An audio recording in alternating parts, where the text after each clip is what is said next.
Good afternoon and welcome back to My Harlem Portraits, the show that aims at shedding a light on the fundamental contribution of African Americans to the building of this country and on Black excellence. Today, to represent the epitome of Black excellence, we have a very special guest, a Tony Award winner, multi-Grammy Award nominated, star on Hollywood's Walk of Famer, and two presidential honors recipient, recording artist with 33 albums under her belt and a 5-octave voice. We are talking about the legendary Miss Melba Moore. Welcome to my Wow. Oh, portrait. that's French. I'm sorry, you're Italian. Yes. Thank you. Thank you for that wonderful introduction. Thank you. Well, it's just few of the things you've done. So it would have become even too long. I started to say more. Thank you. So you come from a musical family and you have served as a music teacher before you entered the world of entertainment. Yes. How did that teaching career impact your 6 decades long bright career? Very much so. I did not want to teach. So first of all, it taught me, of course, discipline in education and to be patient with yourself and with life, because maybe it's going to turn out to be something really good for you, because the first audiences I had were my students. I can look back now and understand that. And understanding that to have someone's attention, to have the microphone and the camera is the epitome of responsibility. You learn that in the classroom because, of course, you're being taught to teach. So you know how serious it is. And when you first start, you actually get graded on it. So you don't get your degree unless you pass. And so you become very conscious of the details of what goes into to impart something that you were taught to do, but you also realize what you look like and who you are is being imparted too. I think that's extremely important for a person who wants to be a public person, period. Because you understand that you are the package and you are the message. So you're giving away more than you have any idea. But I think you can find that out in the classroom. Absolutely. And you find out the reaction that the future public will have to you. Well, we do. I can look back on that and say I'm so really happy about that having such an impression on me that I took that with me everywhere I went, and the sense of community service, that you are their servants. Um, the fact that I taught music or the arts was important because it was not respected. Yeah. So you learn, I think, the art of respect. You're teaching, well, I taught K through 12. I taught all the grades.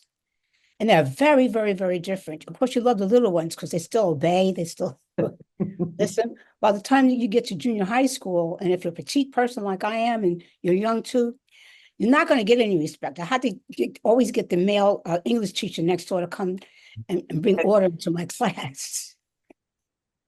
Well, today is getting worse and worse in classes. It's very bad. It's very bad.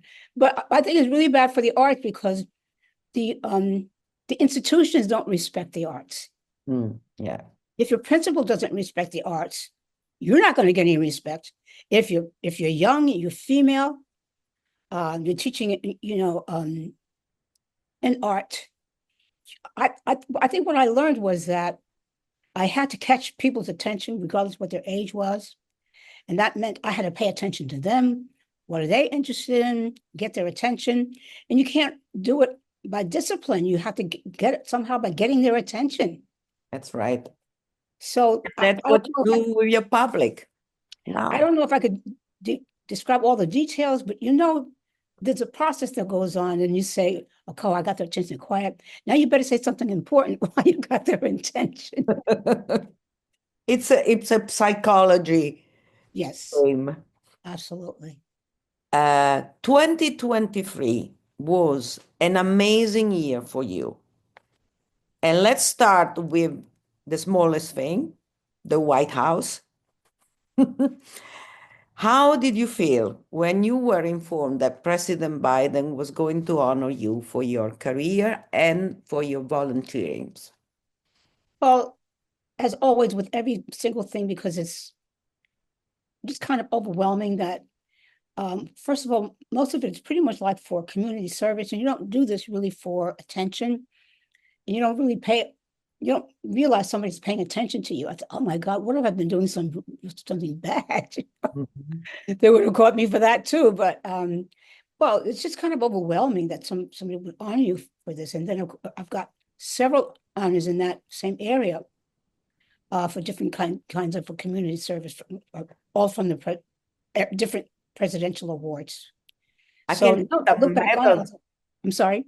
I can see some medals behind you. Yes, there are those, and then those are pictures of incredible people that I've been with. Let me see if I can show you who some of them are. This is Charlton Heston. Oh, wow. This was Senator Dole, Senator Dole. I had to think of pineapple first. This is Senator Kennedy. Oh, yes. Oh, my God. This is Bobby Brown. Bobby Brown. This is Dionne Warwick. Yes. And Fantastic. her head is cut off, but it's Debbie Allen. These are some record executives down there. You won't know who they are, but just oh, I gotta move this medal because right here, this is me, and this is Bette Midler. Oh, Bette Midler, yes. Just a few people that are celebrities that are friends of mine that I thought would look nice on my wall when I do my my podcasts and stuff. Beautiful.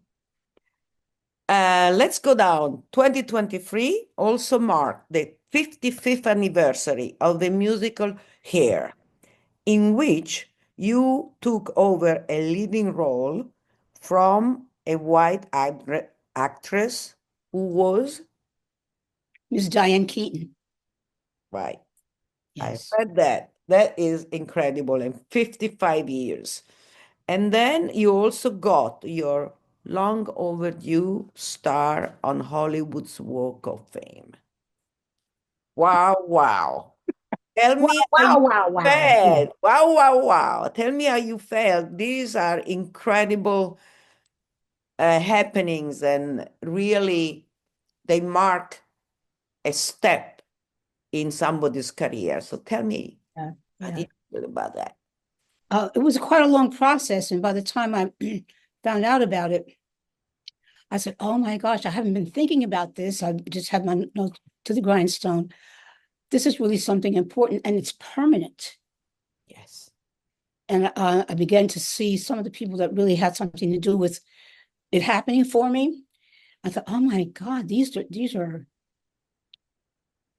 well, very special people." I'll name one of them, Cat Williams, Oh, yes. who's a huge celebrity and very, very powerful in the industry. Great comedian, actor, and musician himself. And he was there to help honor me. And but I had never met him before. Oh, wow. And I had tried to write a speech so I could try to focus. Because you have to make a speech, right? When You you are. have to make a speech, but I don't think I said anything. I just stood there and cried. Not, it's not true because I saw it. I saw on film when you Did I were, say something? you said things and you were beautiful, and then you were laying down on the stars. Oh yes, they had us pose on the stars. I remember Mhm. doing that. And then meeting some of the people that helped to do it, and stand still a moment and look at the star, and my God, and see who I'm down there with, and then go back when I get a opportunity to just take it in over and over again over the rest of my life to realize what actually really happened to me. It's pretty overwhelming. Yes, it's amazing. And you're hatching history now. Yeah, etched. Yeah, hatched in history. Absolutely. Now I have a reputation to live up to. Well, you always had a reputation to live up to, and you lived up to it in an incredible way. So nothing new for you to live up to your reputation. Tell me also about hair. How did you get the role for hair? Because we're talking about what, 55 years ago. Right. It I wasn't a common thing, no. no. Of course, the Broadway show Hair broke all of the rules. It was the first rock musical. Yes. Everything else before then had been kind of traditional Broadway style music, Hmm. American songbook style, Gershwin, that type of style of music. Um, Jerry Ragney and Jim Rado wrote the book. And by that time, I had stopped teaching school and was doing studio work, backup singing, Mhm. recording sessions, which I was introduced to by a young woman by the name of Valerie Simpson. Oh, yeah, Valerie But you Simpson. know, Ashford and Simpson, yes. Ashley Simpson, I'm Every Woman.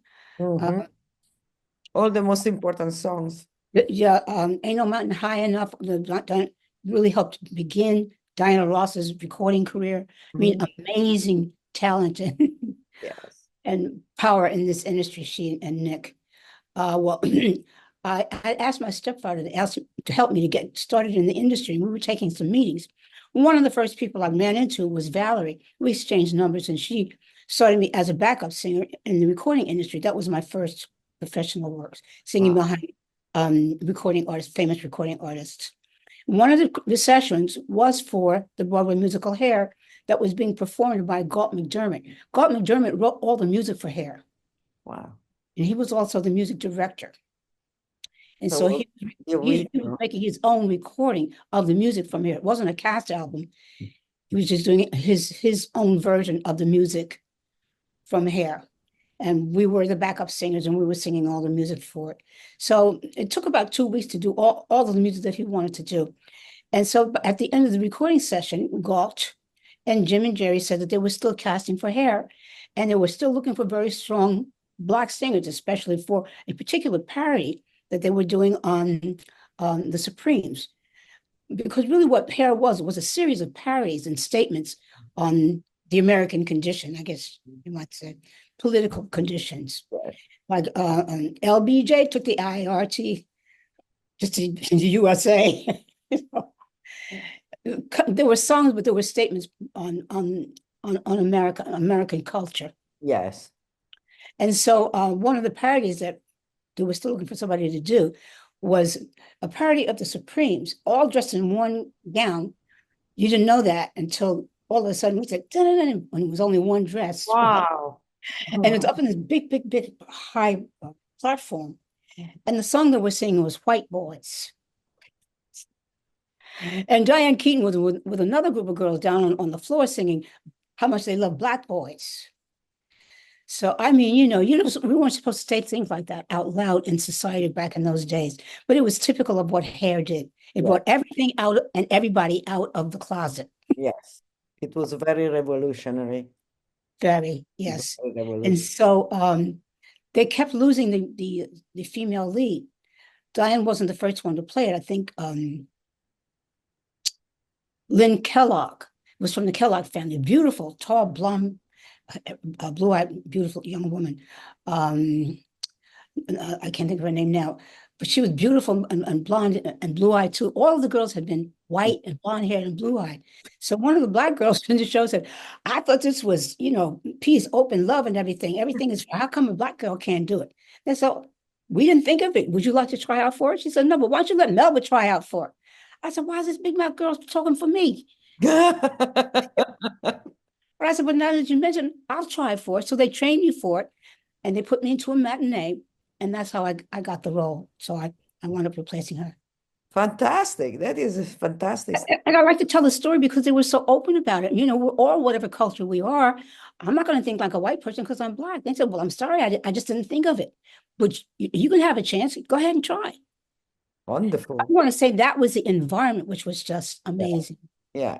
I saw it in London. I was living in London and it was crazy with the people crawling on the chairs and so. Yes. Yeah. Um, Then you also had the return to Broadway, per- performing on stage in the one-woman show Melba Moore from Broadway with Love at 54 Below. Oh, yes. And I saw you there. You were just amazing. It was such a wonderful performance. Tell Oh, me about that a little bit. well, I'm going to ask you to tell me a little bit about it because what happened was we got such late notice. I would have liked to have hired writers and directors and a little play group to put it together, but I didn't have time, so I put it together myself. And so it was just absolutely nerve-wracking. And then I like to change clothes, but I had two designers and they dressed me like incredibly. And I thought that I hoped that if I did anything wrong, that would help distract me. It was But fantastic. I love the show. And that's when I asked Angelo Ellerby if I could interview you. So it oh, starts wonderful. from there. See, it goes back some time. Yes. I loved So it. I loved I try to do things that I thought were suitable for that room because it's a supper club, it. Hmm. small, intimate, but I think they like to specialize in Broadway type of Yeah. things. So I tried to keep it that way. And then when I was invited back, I had a few complaints that I didn't do any of my dance songs. So then the next time I came back, I did several of my dance hits, which I think everybody liked. It's difficult for me to say that because I'm there. I'm not a script writer. I'm going to write more. But that was one of the first times that I attempted to script it myself. So my mind was just everywhere. I had not a real clear idea of how I did. Well, I'm telling you, you did incredibly. And everybody in Take the your word. public was like going, no, no, everybody in the public was mesmerized, especially because it's a small venue and it's very engaging. You're right there with you. So I loved it. I thought it was really amazing.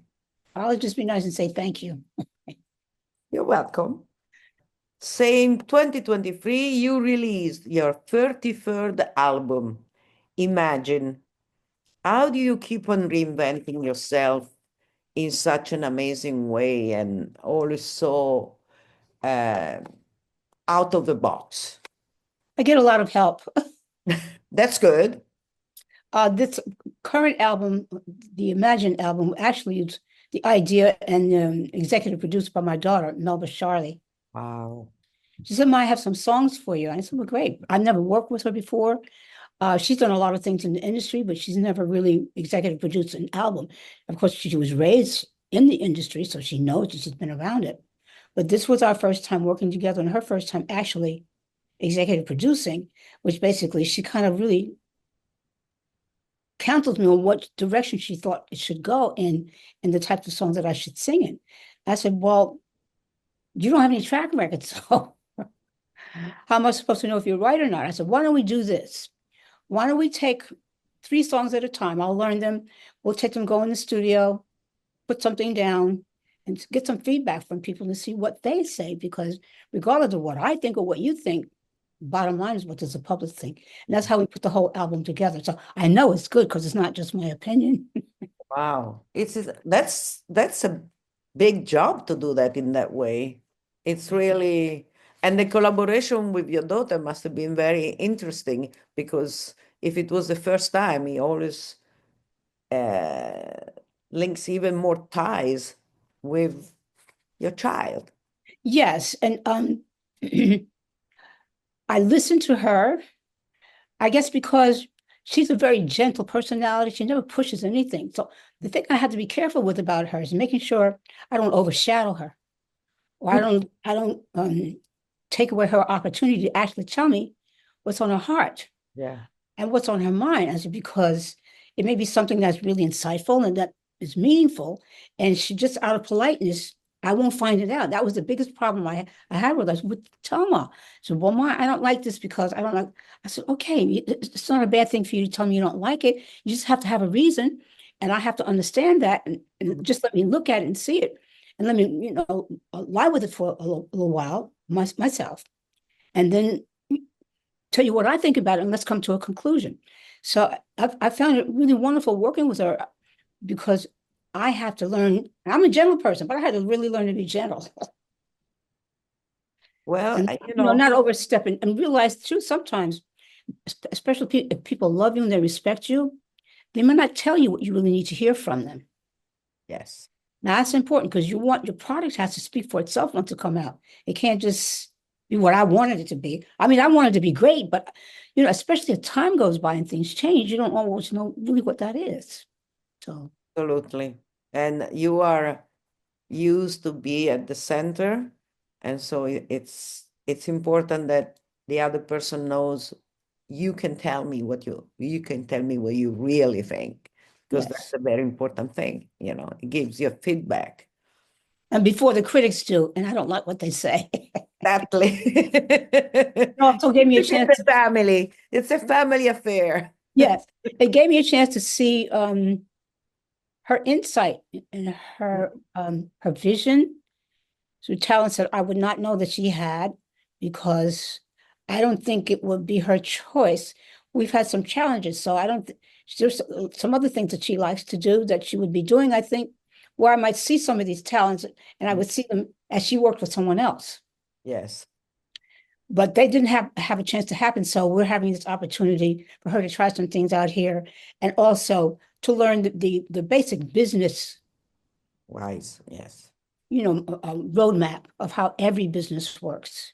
Yeah. So whatever she wants to do after this, it's my plan to see, okay, we've done this. This is good. We have a good business thing here. It's working for everybody. What would you like to do now? Yeah. The next chapter.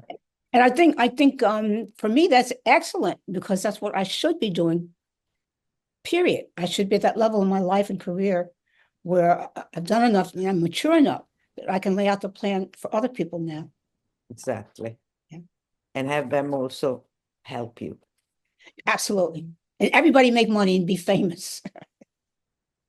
Perfect. That's the perfect combination, right? Being helpful, helping, making money, and be happy. And make people happy with your music. Of course, you got to meet all the challenges that naturally come in life. I'm not trying to say it's, all pie in the sky, but you can get some good balances, I think. Yeah. Yes. And you've been having it, so. Yeah. So let's talk about another historical thing that you did. The Tony that you won in 1970 for Pearly.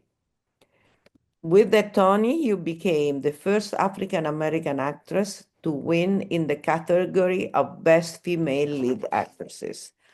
1970, how did you feel being such a trailblazer? I understood that that's what was happening, but I wasn't really familiar with the Tony Awards, and I wasn't. I went right from Hair to Pearly, and when I went to Pearly, one of my fellow actors reminded me that we had been doing that show a year and a half. Oh, wow. That it was not going to last forever. And that we should all start going up, seeing what else there could be for us. I said, well, I'm going to try to get me a record deal someplace. She said, but Melba, you're on Broadway. Why don't you try to audition for some other shows? I said, well, I don't know where to go. I don't know anybody in Broadway except people here. Mhm. And so they told me, You're so modest. You're incredible. You're so humble. You're an amazing woman. well, I mean, if you don't know, you don't know. Mm-hmm. So they told me where they gave me the information to go and audition for Pearly, but I was trying to learn how to audition. Well, that was really great because I don't even remember really being nervous. I was so focused on you have to try to look like the part, get the script, learn the script, do that. To make a long story a little short, well, I actually got the part, but the reason I got the part is because the lady my mother was a professional singer. We already know that. She was gone a lot. So really, she didn't raise me. My nanny raised me. Oh. So, but she was an orphan, illiterate, domestic, and that's what Ludi Bell Gussie Mae Jenkins was. So I was really mimicking my nanny. Wow, that is an incredible story. That's fantastic. But I think it's very American too, because everybody from here is from somewhere else. Yes. Oh, So yeah. we usually have an American identity and then from some other country. Of course, African Americans come from Africa and from America. And generally speaking, we're from the South. Or we know somebody from the South. So it's just easy to latch into that once I've got the script and everything. But I mean, I really didn't expect to get the part, but I did. You did. Once I did that, then I had to realize how to sustain it. Mm. But I had great actors around me like Cleavon Little, Novella Nelson, Linda Hopkins, just seasoned really, really, really good actors. And it was a family story, and we were a family. So it was an incredible experience, but I was always, always scared to death Oh, wow. because Well, I just wasn't yet comfortable with being an actor. of course. It must be very scary to be on the Broadway stage in front of all these people and your second Yes. Broadway thing. Oh my God. And you are so young. Yeah. Would be No, very, very I could say it was exciting, but it was a lot more than that. wonderful. In 1986, you were also nominated for a Grammy Award for your hit Read My Lips in the category of Best Female Rock Performances. That's another first. Tell Yes. me about that also.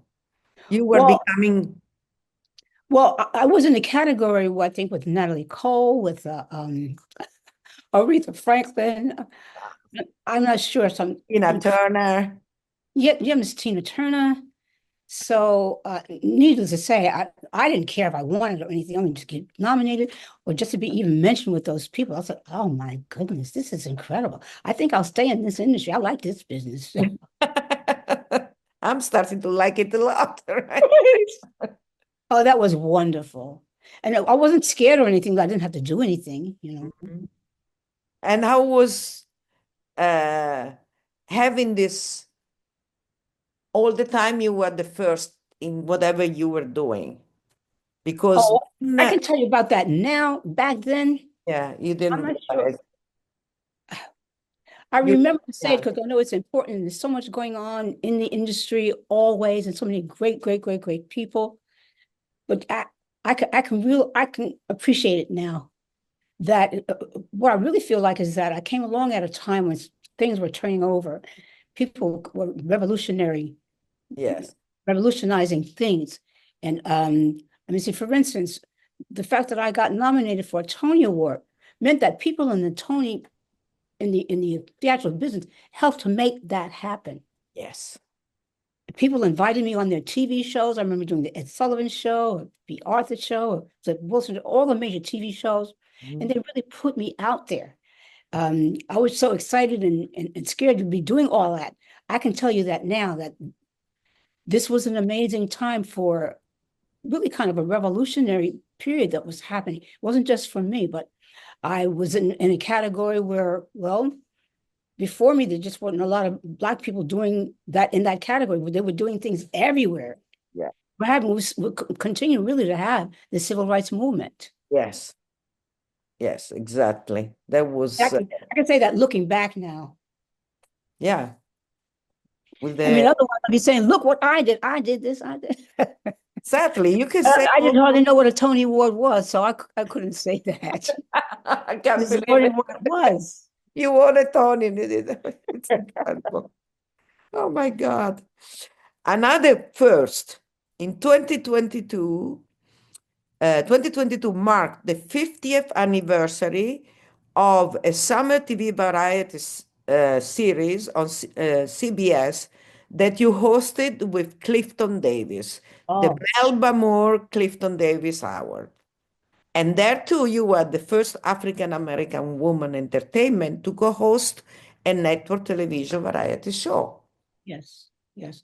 And again, Clifton and I were a couple, but he was just getting started in the industry, and he was down the street from me in the chorus of Hello Dolly, which at the time was starring Pearl Bailey and Cab Calloway. That'll give you an idea Wow. of what Oh, was going on. all over the place. And a mutual friend from my show, Novella Nelson, who played the role of Aunt Missy, was a friend of Clifton, introduced us. And we started dating, became an item, but his career started to take off as well. He went from there to playing the lead in a musical on Broadway called Two Gentlemen of Verona. Oh, yes. They're playing it now. Yes. They're playing And it he now. was also a songwriter, budding songwriter, but he also had just a huge personality. Of course, he was gorgeous, but he was just very outgoing and social, and he could sell himself, and he was gorgeous. And I don't know how he found his way to meet Michael Jackson, very gorgeous, but he did. Wow. And he played this song for them, Never Can Say Goodbye. And Michael Jackson recorded it. Oh my God. Yeah. Fantastic. He wrote it? Yeah. Oh, wow. See? That's amazing. So that's things Good were guy. happening like that for us. So with him, his career taking off like that, and mine taking off like that, we got offered to do summer replacement for Carol Burnett. Oh, yes. That's pretty much kind of like how it happened. We said yes. Wonderful. Fantastic. There must have been really amazing times. It was. Very It was electrifying. beautiful. It was enjoyable. It was romantic. It was really like a storybook. I mean, of course, I was still scared all the time, but it was really wonderful. Wonderful. I guess I was excited. It must have been. It must have been electrifying, to Yeah, do that. that's a better word. Yeah. So, for instance, I remember performing on the Tony Awards and being in quite a bit of shock because it was for television. The lights were on. I said, "Oh my God, I can see everybody." Oh God, that's Pearl Bailey. I'm just getting so distracted. I said, "That's Rex Harrison sitting down there." Oh my God. Oh Oh, my. you could recognize the people. I was getting so distracted. And also maybe more scared because you see all these people watching you, whereas when you are in a show, the lights are down and Sit down. you're Plus, I back. remember they had this fancy stage that traveled around. I thought I was going to get dizzy. The stage. Oh, God. Wow. I mean, I loved it, but it was Yeah. too exciting. It's your career and your life, it's worth a book. And I hear you are working on your biography right now. Well, I had to put it aside for a minute because the person that I was working with actually passed away. So I had to Oh, wow. stop it for a second and see where I'm going to go with it. But yes, I have been working on it, got quite a bit of it done. Because I don't know where it's going to end right now, but Well, up to now, you don't need to end it. It's just there will be a sequel. yes, That's how we do it. yeah. It's, I think it's very important that you do something like that because we need more testimony. Yeah, testimony and documentation. Exactly. You're right. And once the time goes, it's gone. Exactly. So You I'm going to know, be responsible and focused on getting it done. Now I want my daughter to have something too. of course, in it. Yeah. What about your next project? We are at the end of our conversation. Okay, well, I guess I'm really kind of focusing on mounting a one-woman play with music that I kind of really began at 54 Below. I Mhm. want to extend it into a touring one-person musical Oh, wow. That would be very beautiful. with That lots of costume changes. other people can experience what we experienced there. It is fantastic. So All right. Thank you so much. We have arrived at the end of our time. I am excited that you could give me your precious time for this conversation because I'm very honored. I've seen you in many, many different shows, and I've always really admired first of all, your voice, which is incredible because you can you do one of those? it doesn't sound so good without music. That's true. But you are amazing. You have that extension of your voice that is very unique. And so every time I see you in your shows, I love it. So I'm excited that you had the time to come and talk to our viewers and tell them about your life. I'll let you know. I thank you so very much. I never ever take that for granted. The voice and the human thing is very delicate. You have no guarantee that it's always going to be here. So I want to let you know how much I appreciate your time and your life and your energy. Thank you so much. Thank you again. And thank you to our viewers. See you next Saturday, 12:30 p.m., Spectrum 1993. And for the past episodes of My Harlem Portraits, go on my YouTube channel of the same name. Bye-bye. Thank you again. Bye-bye. Sure. Thank you.